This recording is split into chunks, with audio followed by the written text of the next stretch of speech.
जी नाज़रीन के इस वक्त मैं मौजूद हूँ कोहल्ला पॉइंट पर। ये बहुत खूबसूरत मनाज़र हैं जो देखने के काबिल हैं। मेरे साथ कुछ टूरिस्ट भी मौजूद हैं, उनसे पूछते हैं आप इस एरिया में आके क्या महसूस कर रहे हैं। जी अस्सलाम वालेकुम। वालेकुम सलाम। क्या नाम है आपका? आदिल अली। आदिल अली, आप कहाँ से आए हैं? मैं कराची से। कराची से आए हैं। तो आप ये एरिया देख के क्या महसूस कर रहे हैं? बहुत खूबसूरत एरिया है। मैं पहली दफ़ा यहाँ पर आया हूँ और बहुत अच्छा लग रहा है यहाँ के। हाँ। यहाँ का मौसम भी अच्छा है हाँ।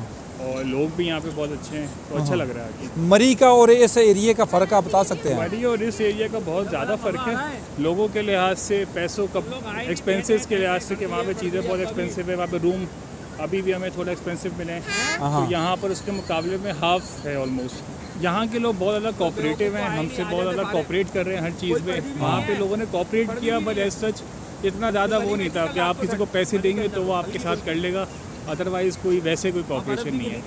अगर आप पैसे देंगे तो वो आपसे कोऑपरेट करेंगे। ऑफ कैमरा बता रहे हैं कि हमारे पार्किंग का बहुत बड़ा मसला हुआ था, उसके हवाले से बिल्कुल हमारी गाड़ी वहाँ खड़ी नहीं होने दी और खड़ी करने के लिए गाड़ी को काफ़ी दूर भेज दिया और कहा कि जहाँ खड़ी होगी वहाँ भी कोई जिम्मेदारी नहीं है। हमारा सामान काफ़ी अंदर पड़ा हुआ था, बट फिर भी उन्होंने कोई जिम्मेदारी नहीं ली, तो हमने गाड़ी में फिर अपने ड्राइवर को भी बिठा के रखा और वो भी काफ़ी दूर ही बैठे रहे हमारे होटल से, तो हमें थोड़ी मुश्किल हुई इसकी वजह। अच्छा, तो ये जो हुकूमती दावे थे कि उसके हवाले से आप क्या कहेंगे?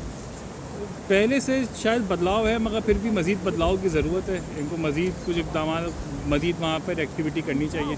वहाँ पे जो लोग बैठे हुए हैं मकामी वहाँ पर हैं, उनसे मज़ीद मिलके वहाँ के हालात को मज़ीद बेहतर करने की ज़रूरत है। यानी कि जो हुकूमती दावे हैं वो अभी धरे के धरे हैं। बिल्कुल। जी बहुत शुक्रिया।